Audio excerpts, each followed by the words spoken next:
Shabbat Shalom. Shabbat Shalom, everybody. Thank you for joining us for Shabbat Service at University Synagogue in Irvine, California. Welcome to our home. Tonight, our special guest at Shabbat B'Yachad Services is Debra Katz, a Washington, D.C. attorney, well known for the Me Too movement, for whistleblowers, and for bringing justice in a place where so often there is not justice. She represented Dr. Christine Blasey Ford at the Kavanaugh hearings. She represented accusers of Harvey Weinstein and Placido Domingo. And her latest case is Dr. Rick Bright, the CDC whistleblower. So we're going to talk about all of those things towards the end of the service. But we're delighted that Debra is with us tonight, on this night when we speak about justice. Now, we're going to begin with a song based on a biblical verse, Ozi v'zimratia vayhili lishua, that the divine is my strength and my song. The divine spark within us will lead us to pursuing justice. And these words were sung as a protest song for the first time after the tragic murders at Tree of Life Synagogue in Pittsburgh. And crowds gathered in the streets and they said, no to racism, no to anti-Semitism, no to bigotry. And thousands of people, Jewish and not Jewish, joined in that march and that protest, singing Ozi v'zimratia.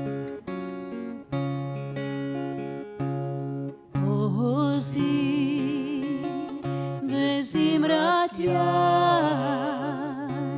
vayehi lishua Ozi vezimratia vayehi lishua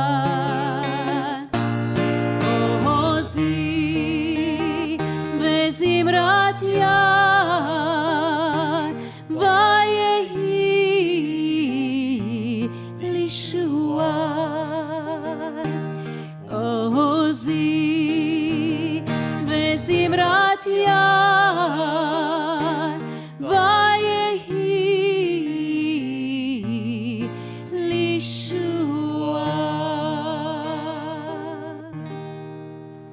Our cantor continues with the next poem, Unconditional. Willing to experience aloneness, I discover connection everywhere. Turning to face my fear, I meet the warrior who lives within. Opening to my loss, I gain the embrace of the universe. Surrendering into emptiness, I find fullness without end. Each condition I flee from pursues me. Each condition I welcome transforms me and becomes itself, transformed into its radiant jewel-like essence. We continue with the blessing over the Shabbat candles, led by our young cantors.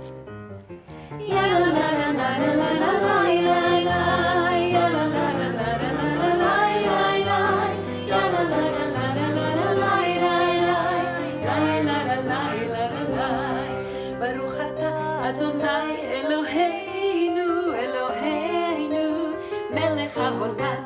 אשר קידשנו במצוותיו וציוונו להדליק נר של שבת.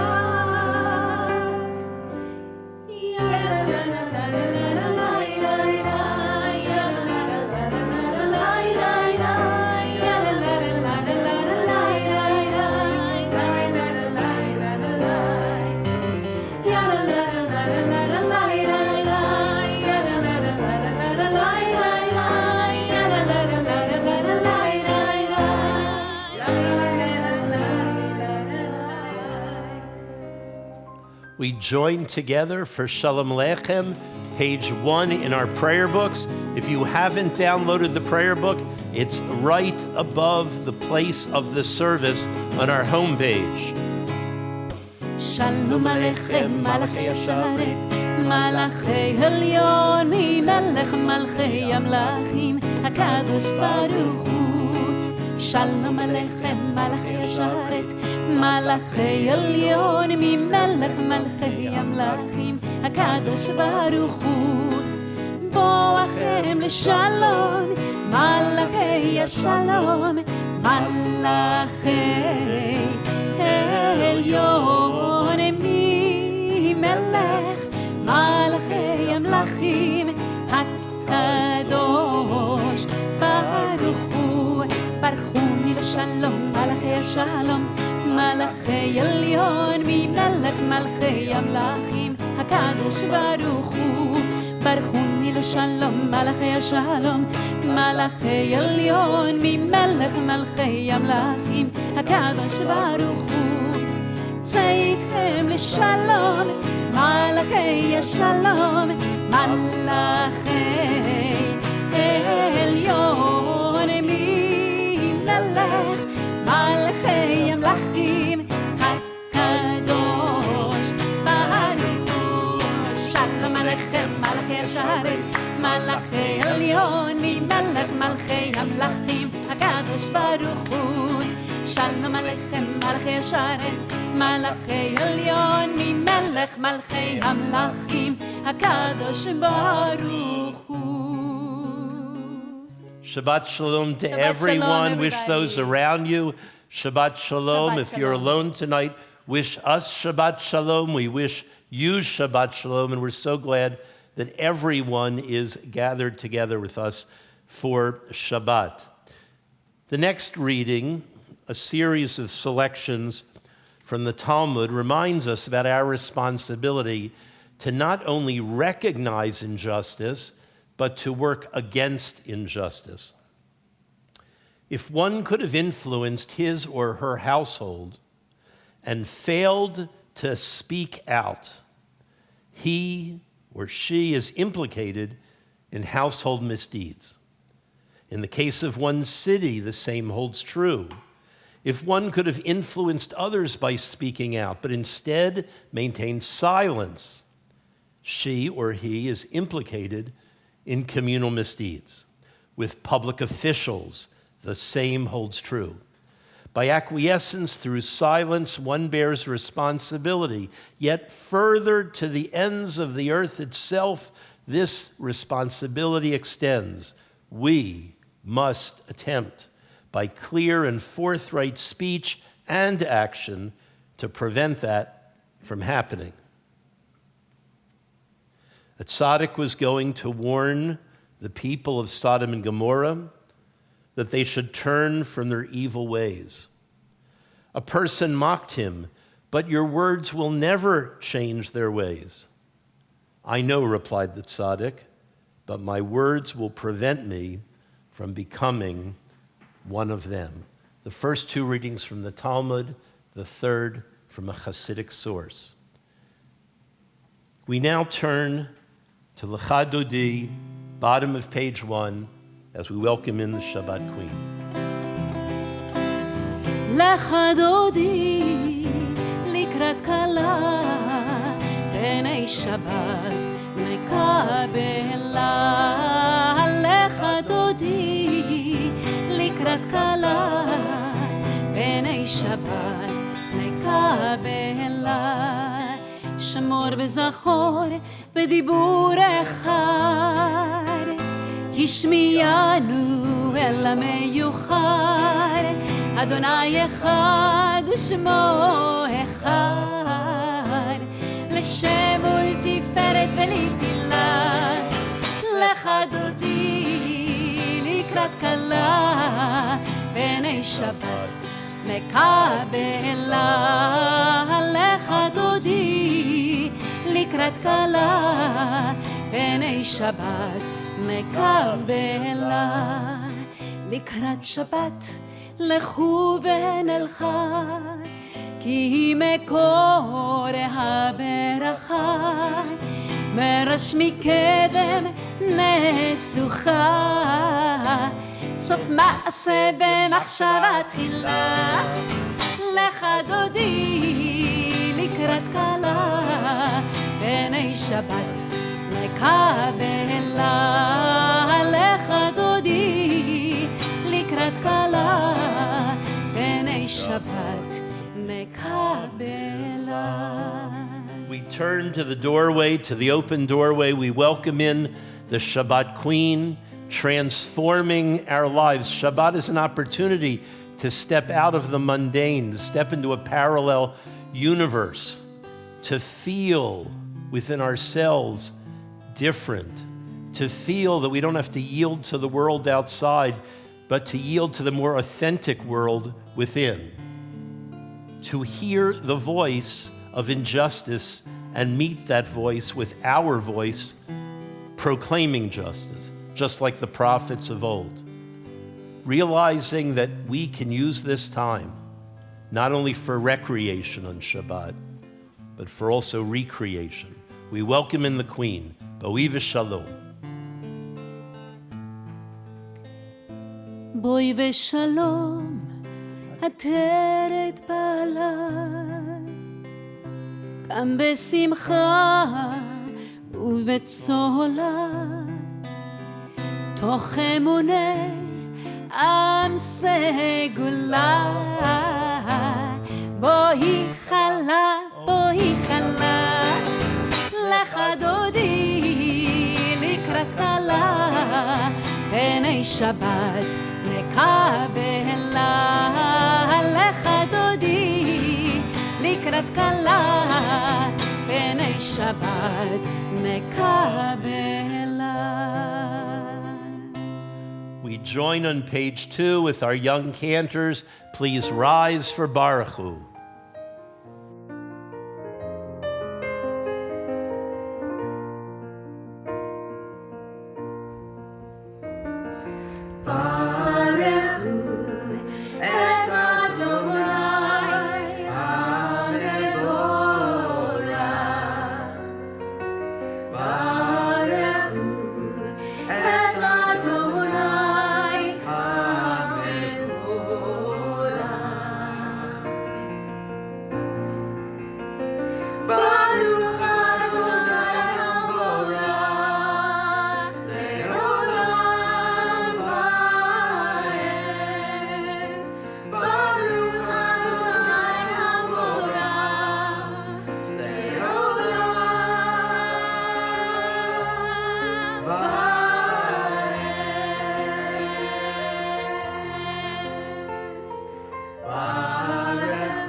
We turn to page 14 in our prayer books.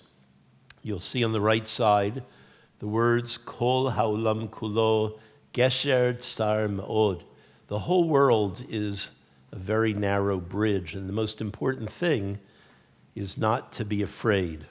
These words from Rebbe Nachman of Bratslav remind us that we dare not be indifferent, nor too busy, nor overwhelmed by the attacks on democracy and decency that are going on in our name.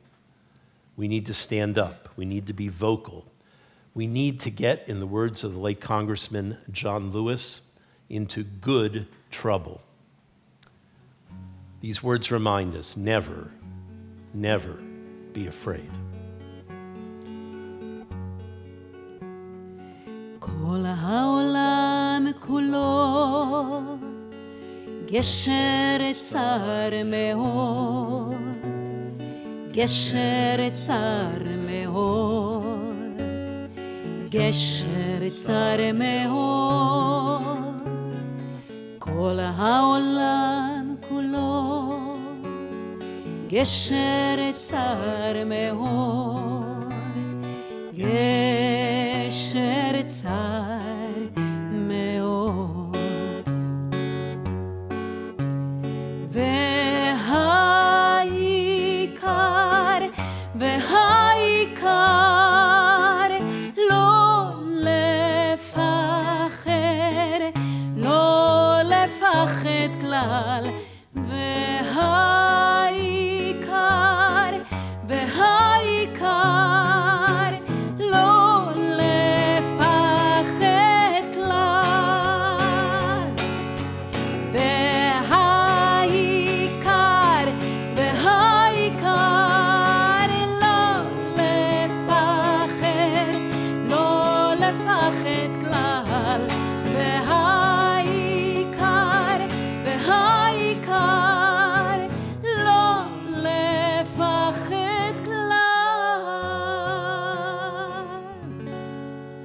Now we turn back in our Sidurim to page 4. In a moment, we'll join together for Shema and Ve'ahavta.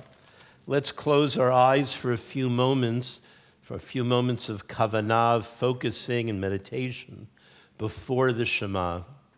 And let's ask ourselves, in this week ahead, in this month ahead, which issue of injustice do we want to focus on? There are so many, but pick one. Which issue of injustice do we want to focus on? Through contributions, signing letters, petitions, joining organizations, speaking out. Pick one. Breathe in Shabbat. Let go of the hesitation of the week. Breathe in the new opportunity of Shabbat. Let go of fear, disinterest, indifference. Breathe in commitment and sense of responsibility for the work of Tikkun Olam. Focus on that issue. Commit. Breathe in Shabbat.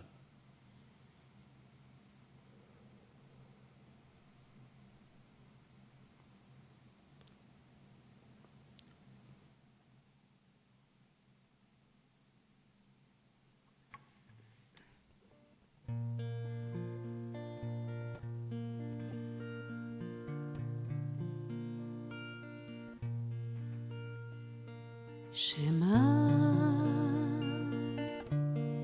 Yisrael Adonai Eloheinu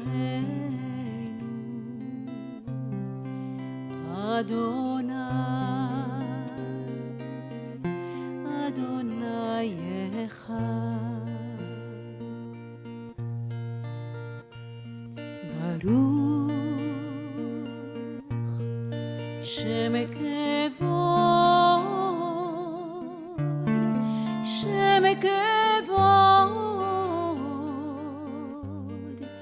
Malchuto Leolam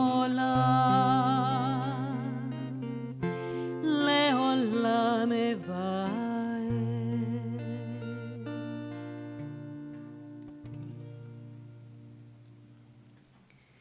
ואהבת את אדוני אלוהיך בכל לבבך ובכל נפשך ובכל מאודיך. והיו הדברים האלה אשר אנוכי מצווך היום על לבביך ושיננתם לבניך ודיברת בם בשבתך בביתך ובלכתך בדרך ובשוכבך ובקומך וקשרתם לאות על ידיך והיו לטוטפות בין עיניך וכתבתם על מזוזות ביתך ובישעריך. The next poem, The Low Road, by Jewish poet Marge Piercy, reminds us of the importance of not being alone as we fight injustice, but to join with others. As powerful as we can be, the power of one, the power of many, yields many more gains. It's called the low road. What can they do to you? Whatever they want.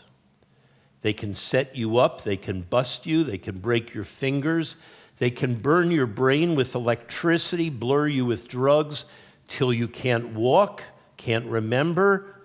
They can take your child, wall up your lover. They can do anything, and you can't stop them.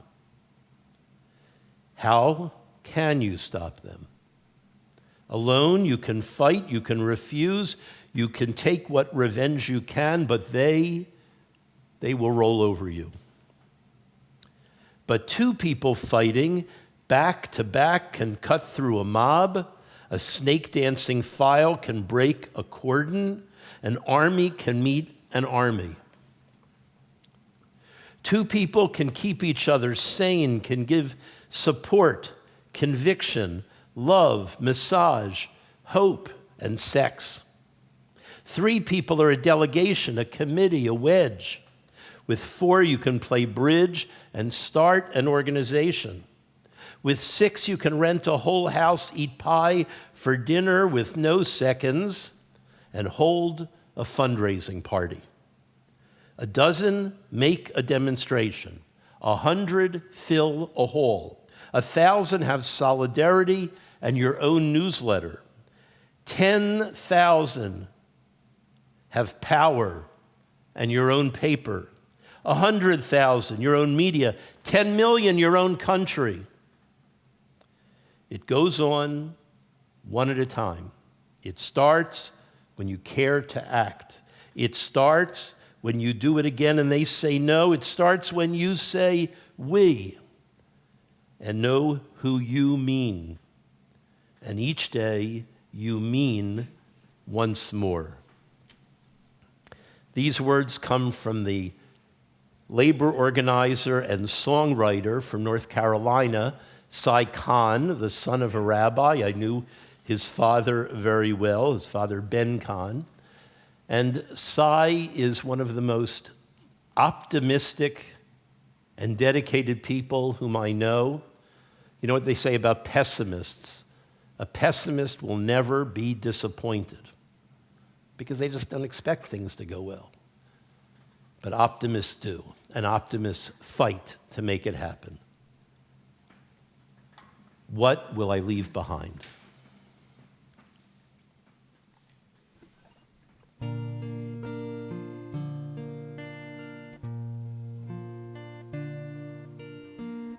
Late in the evening, as light fades away, in silence we gather together, searching the faces of those who are here, for those who have left us forever. What will I leave? What will I leave? What will I leave behind? When I am gone, who'll carry on?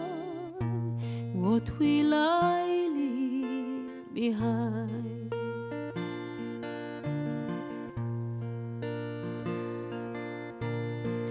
Where are the ones who could flame in the night, fired up by the heat of devotion, measuring their lives by the light of the truth? They burn like a lamp on the ocean. What will I leave? What will I leave? What will I leave behind? When I am gone, who'll carry on? What will I leave behind? When I am gone, who'll carry on? What will I leave behind?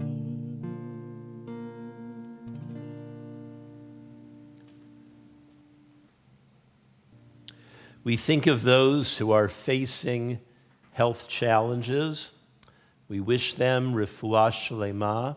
We wish them strength during illness and whenever possible, a full and speedy recovery. We think of those who are ill with COVID-19 across this country and this world, and we think of the needless illness and so many needless deaths because of poor preparation by so many countries in this world and by inattention from too many governmental leaders.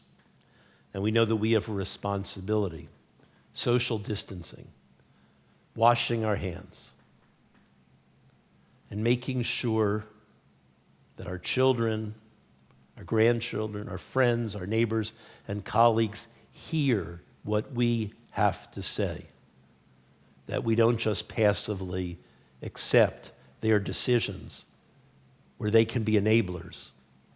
Asymptomatic spreaders kill. You don't have to have the disease that you're aware of because of symptoms to be a carrier. What are we going to do? Wear your mask. Our young cantors lead us in Mishaberach, a song of healing.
We join together for Kiddush, the traditional motzi, and the modern egalitarian motziyah.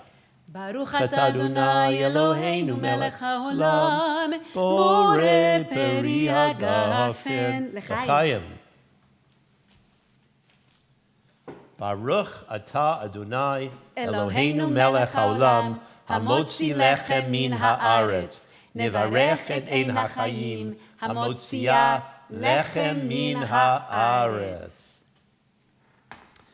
Now, the song the cantor sang a few minutes ago, What Will I Leave Behind, is dedicated to our speaker tonight, Debra Katz. I'll be interviewing her in a few moments. She is a champion for justice, a warrior for justice, someone who stands up on behalf of those who have limited power or no power at all, against those who misuse their power day in and day out. We turn to page 11 in our prayer books, and we join for these words from Judy Chicago that reflect the vision of the biblical prophets. And then all that has divided us will merge, and then compassion will be wedded to power, and then softness will come to a world that is harsh and unkind.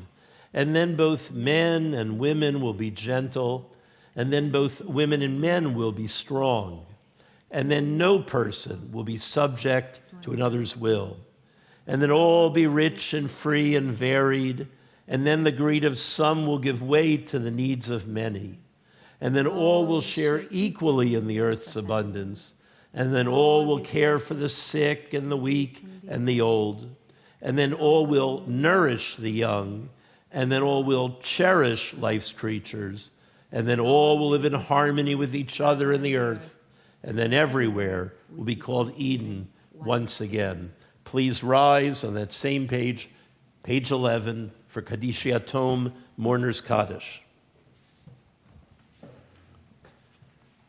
We think of so many who are no longer in life and we miss them. We think of those perhaps who passed away during this past year, or a yard site that we're remembering tonight, or just something happened today or in the last few days, and we remember how someone mentored us, what they taught us, how they nurtured us, how they loved us. We miss them. We think of those who have died so tragically from COVID-19. For all those whom we remember, Zichronam Livracha, their memories are a blessing to us all. We join together. Yitgadal v'yitgadash shemei Rabbah, Bialma divrach hirutei v'yamlich malchutei, b'chayechon v'yamechon v'chayedecho beit Yisrael, b'galav izman kari v'imru amen. Yehei shmei Rabbah mevarach li'olam u'lamei maya. Yitbarach v'yishtabach v'yitpa'ar v'yitromam v'yitnaseh. V'yitadar v'yitaleh v'yitalal shmei kudsha brichu. Le'elam min kol birchata v'shirata. Tushbechata v'nechemata damiran bi'alma v'imru amen. Yehei shalom Rabbah min shemaya. V'chaim aleinu v'al kol Yisrael v'imru amen. Oseh shalom b'imromav. Hu yaseh shalom. Aleinu v'al kol Yisrael v'al kol yoshvei tevel v'imru amen. We join together singing words of peace. Oseh shalom aleinu and us. V'al kol Yisrael and our people. V'al kol yoshvei tevel on all the inhabitants of the earth. Oseh shalom b'imromav. Yaseh shalom aleinu ve'al kol Yisrael ve'al kol yoshvei tevel ve'imru amen. Yaseh shalom, yaseh shalom, shalom aleinu ve'al kol Yisrael. Yaseh shalom, yaseh shalom, shalom aleinu ve'al kol Yisrael. Yaseh shalom, yaseh shalom, shalom aleinu ve'al kol Yisrael. Yaseh shalom, yaseh shalom, shalom aleinu ve'al kol Yisrael. Yaseh shalom, yaseh shalom, shalom aleinu ve'al kol Yisrael. Shabbat shalom. Shabbat shalom. Stay tuned for my interview with Debra Katz. Shabbat shalom. Shabbat shalom. It's my great pleasure to welcome Debra Katz. Shabbat shalom, Debra. We're so happy to have you with us. Debra, as you know from the letter I sent out a few days ago, is going to be talking about Me Too, about Washington whistleblowers, and about the pursuit of justice for all, which is a lot to get through, but you're really such an incredible advocate for justice. Debra represented Dr. Christine Blasey Ford during the Supreme Court hearings of Justice Brett Kavanaugh. She has a number of clients who accused Harvey Weinstein of rape and others like opera star Placido Domingo of sexual harassment. And then the latest case that many of you may have read about is the one about Dr. Rick Bright, who blew the whistle on the administration's response to the COVID-19 pandemic and the pressure that the White House put on scientists to ignore scientific studies and pursue dangerous and unproven treatments. And that's where we are. We are in a world in which crazy is meant to look sane, and where harassment and rape is by enablers meant to look as okay, because people are looking the other way. So in this bizarre world where people sexually harass and rape and lie or get others to try to defraud the public, how do you, as an advocate for justice through law, how do you bring sanity to this insane world in which we live? Now, there's a question.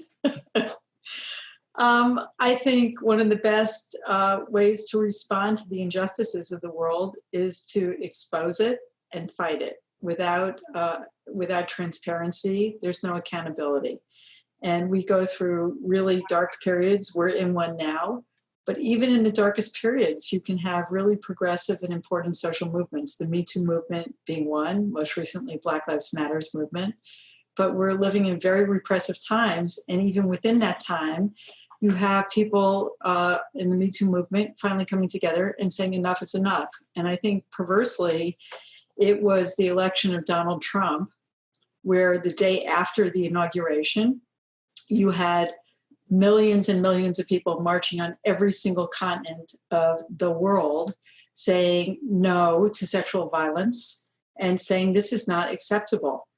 And from there, a year later, you had the Harvey Weinstein allegations come out, and Alyssa Milano, 10 days later, asked people to tweet a phrase coined by Black activist Tarana Burke, that if you've experienced sexual violence in any form, write me too. And you had millions and millions of people worldwide responding to that and laying bare the truth that sexual assault and harassment is endemic to our society. And once they did that, it was no longer possible for us as a society to ignore it or to deny it. And things started to shift.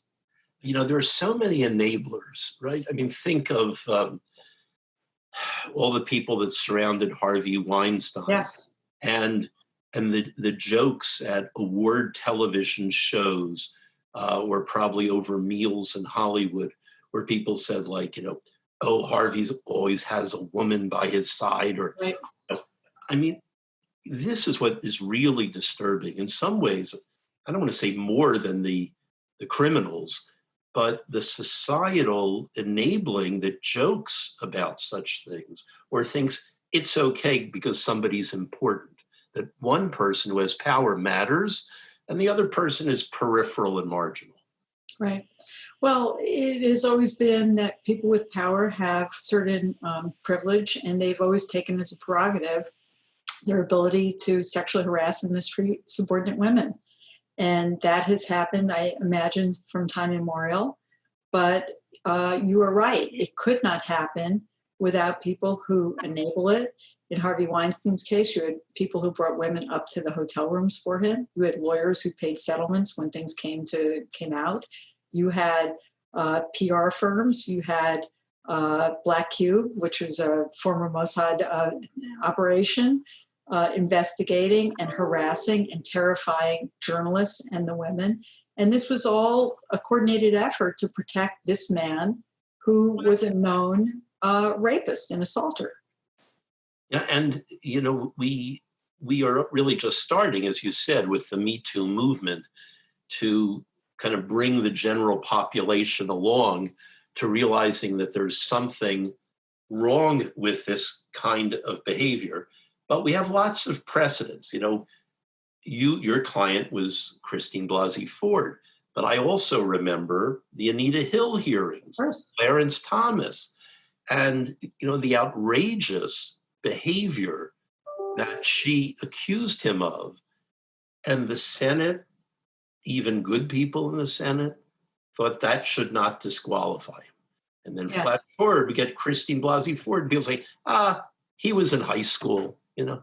So explain the psychology to me of kind of the old boys network that just allows this behavior to be seen as unimportant. Well, before I do that, I want to say something that's hopeful, because I think it's very important for us all to maintain hope, which is, I believe fundamentally, if there had not been a Me Too movement, Christine Blasey Ford would have come forward and the Senate would have just said, so what? It happened to a kid in high school and this was horseplay and not a big deal. And I think that the Me Too movement, which put such a spotlight on this kind of violence, people were not going to allow it. And I know that in Washington, and it was all over the country, people took to the streets and survivors took to the streets, and everybody understood the power and the truth in Christine's story. And the Republicans in the Senate were stuck. They did not want to give her an opportunity to speak, but they knew that it would just look completely illegitimate if they did not provide that opportunity. And it really was the Me Too movement and the power of that movement that gave the push for Christine to be able to testify. And she, of course, was an incredibly courageous person. She spoke the truth. Anybody who saw her testify knew she was telling the truth. Even the Republicans who voted for Kavanaugh knew that she was telling the truth. So your question is, what in our society would allow this kind of behavior? We live in a deeply misogynist society, and unfortunately, it is something that affects girls from the various youngest of ages and boys too. And the oppression of little girls works its way up. You see the kind of sexual assault and abuse that goes on in high schools and colleges. I do a lot of Title IX work. I mean, fraternities, sports teams. There's something very, very fundamentally wrong with a society that would allow for the pleasure of fraternity members, sports teams, football players to be able to assault, rape girls and give them a pass. I mean, something is very sick. And we have a president who openly bragged about assaulting women because he could get away with it. So something significant has got to change, and I believe it will. Let me ask you a question about your clients. I'm not asking you to obviously reveal any private personal information, but tell me what it takes for Dr. Ford or for any of these clients who speaks up in the face of such overwhelming power. Where do they find the courage to do it? How are they during the phase of when they're standing up, and how are they when the moment has passed? You know, there are certain people who just have a strong moral compass that they are going to speak truth to power. They are going to take what they know are going to be very difficult personal risks because they think that they have information that the public should know. In Christine's case, she really felt that she had a civic duty to come forward. And we all knew it was going to be rough. We knew she was going to be tweeted about by the president, and we knew that there was going to be a lot of rough stuff coming her way. I don't think we ever really understood that there would be death threats as there were. I mean, it was her family had to move out of their house. And I can tell you that for me as a lawyer working on the case, it never occurred to me that I would receive death threats. And as a Jew, we had to have armed security at my law firm and at my home because we received such serious anti-Semitic attacks and death threats.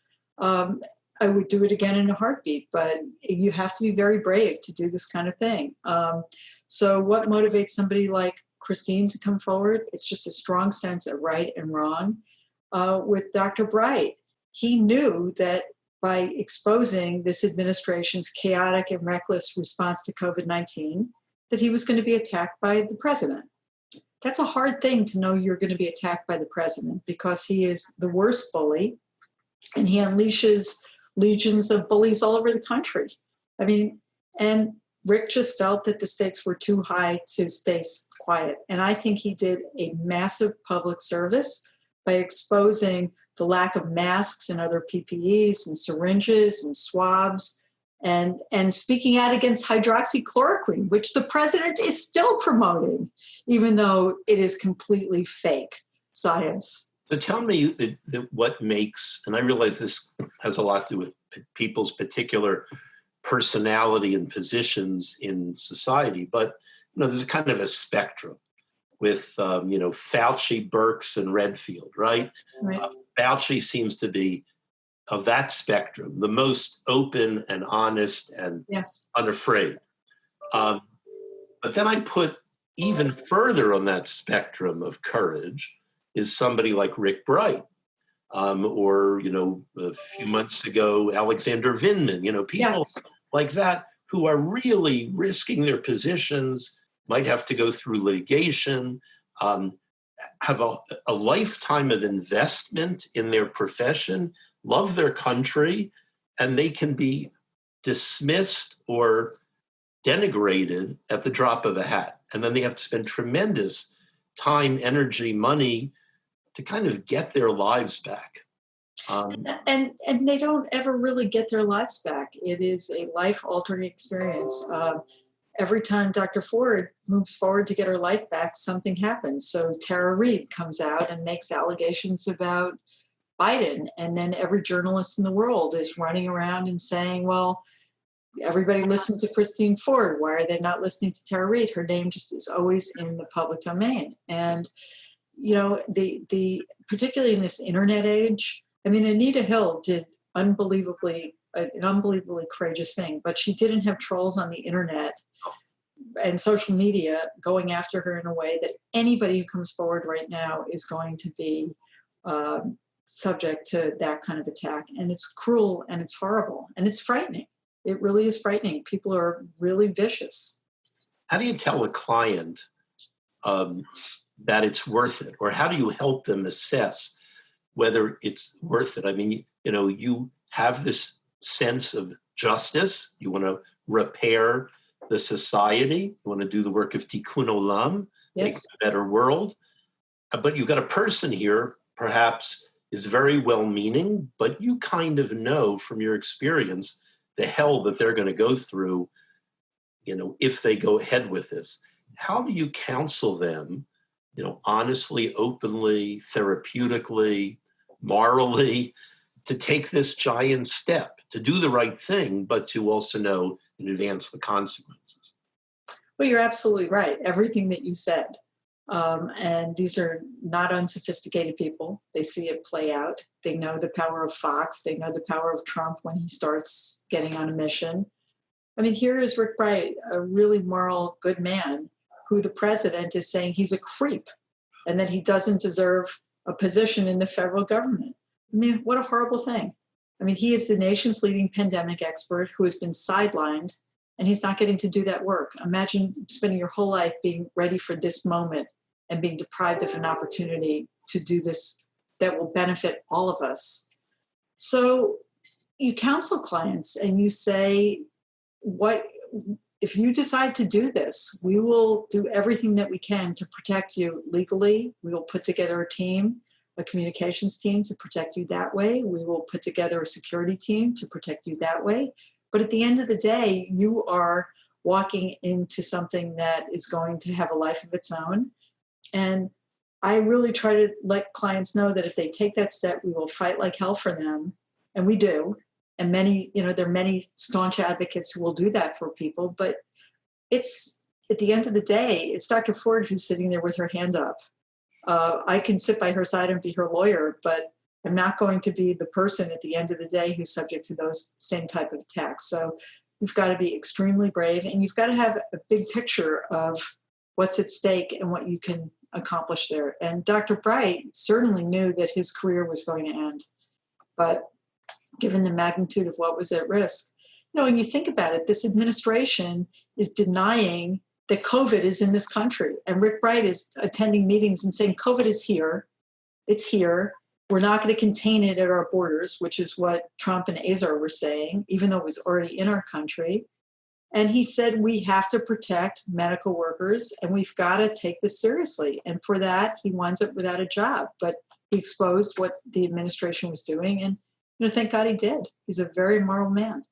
Tell me how you, in addition to using the law to the best of your ability, how do you harness public opinion to also get people to pay attention to a particular case? You know, how do you magnify the client's voice in a way that has even a greater repercussion than what one case might be? Sure. Well, I think a single case can only do so much. I mean, the system is very stubborn. And if you do not expose the practices, it is very easy to, in some cases, just pay a little money and business continues as usual, which is what had always happened with sexual harassment cases. You pay the women money, you get them under some kind of NDA, some kind of confidentiality, and the Matt Lauers and Les Moonveses and Harvey Weinsteins of the world would just continue to abuse and abuse and abuse. And I think that for me, as a civil rights lawyer, one of the most important things is to connect with other groups and movements who are promoting the issues. So we have great partners in the work with National Women's Law Center and Lambda Legal Defense and the ACLU, depending on what the cases are. But it's very important to not just pursue cases with a single litigation strategy, because you'll lose again and again. You can win in court, you'll lose again and again. If you want to make maximum impact, we have to put things in the public domain. We have to educate the public about what's so important and what's so at stake with this. And cases become a vehicle to help organize and expose practices. But companies can pay a lot of money to make problems go away. So we do work with communications firms that get the stories out. It's very important. Because if somebody's going to make that kind of sacrifice to expose these practices, we damn well better get the information out there to Congress and to state legislatures that can actually make a difference. And we all have a part in this. I mean, you're a progressive rabbi, you talk about these issues. And that's hugely important, because people look to their rabbis and religious leaders as moral voices and as educators. And so you have your role. We as lawyers have our role, but you can't do any of this just siloed in isolation. We just get nowhere, as you know. You mentioned earlier about the Women's March the day after the inauguration, and I was on that march and some of the subsequent ones. It was the I've been in Orange County for, almost 30 years. It was the largest march for anything I have ever seen county. So clearly it struck a chord. And part of the rhetoric was always believe the woman, or always believe the women. So here's a question that's a little difficult to ask, but I think of Al Franken, whom I know a little bit, and I was heartbroken that he had to leave the Senate. That all the women in the Senate, maybe other than his Minnesota colleague, and many of the men kind of ganged up on him and said, don't go through, he wanted to go through the Senate procedures of investigation. He was very willing. Now, there might be a lot I don't know about the case, but I did read the New Yorker article, came out recently, a few months ago. Jane Mayer's article, yes. Yeah. Important. And it makes me feel like he might have gotten a rotten deal, that as a humorist, it was obnoxious behavior, but, it kind of fell into the vat of Me Too and got caught up in very serious, Harvey Weinstein, Jeffrey Epstein. I mean, these are criminals, right? He was just being outrageous, and I don't expect. You're tapping into something that is generationally very different. I've spoken to lots of young people in my life, and they said, zero tolerance. No one should be touching anybody. No one should be in somebody's space. I mean, to me, it was like, he's like every Jewish uncle I've ever had, Al Franken. I think that what my takeaway from this is several things. One is every allegation must be taken seriously. Every allegation must be fully investigated, from rape to inappropriate touching and grabbing, whether it's as a humorist or as a member of the Senate. There's certain behavior that we as a society need to say, done, yesh gavul, we're done, not acceptable behavior. But not every act deserves the same response. Not everybody who tells a bad off-color joke is irredeemable. People can be educated and understand that culture changes and behavior needs to change. So somebody who tells inappropriate and off-putting kinds of things at the workplace, that's different than somebody who coerces someone in the workplace to have sex with them. It's just different, and it shouldn't all be met with the same response. And I actually was quoted in that New Yorker article and got a lot of heat for it because I said just that. I felt very heartbroken that Al Franken was pushed out.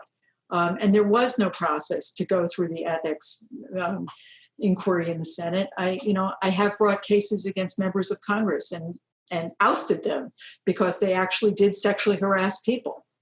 And I think with the Al Franken issue, he was somewhat of a victim to the Roy Moore, Doug Jones election that was happening. You had a pedophile running against Doug Jones. And I think the Democratic Party said, we have to be the party of absolute not acceptable if there's sexual harassment. And there was political pressure. And that New Yorker article did have people say that they, in retrospect, felt that they jumped too fast to a conclusion that Franken had to go. I miss Al Franken. He was a great champion of civil rights and the rights of women. I wish that there had been a mechanism to actually look at his behavior. And there is a lot that came in the New Yorker article that does make it look like there was a bit of a political setup, at least with respect to the first person who came forward. It certainly, I mean, I've known him for about 25 years. I've watched his rise. I remember emailing him feverishly, don't resign, like just ride this out.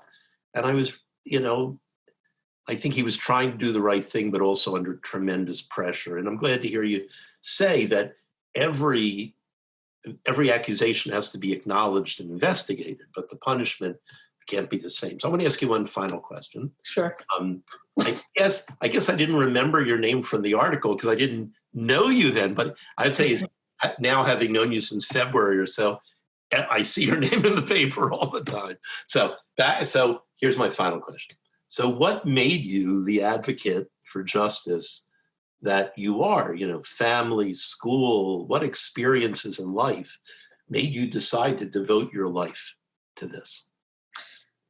Well, I think I have always had a strong sense of fighting for the underdog. Clearly, my sense of place in the world comes from my experience as a Jew, very much a moral sense of that.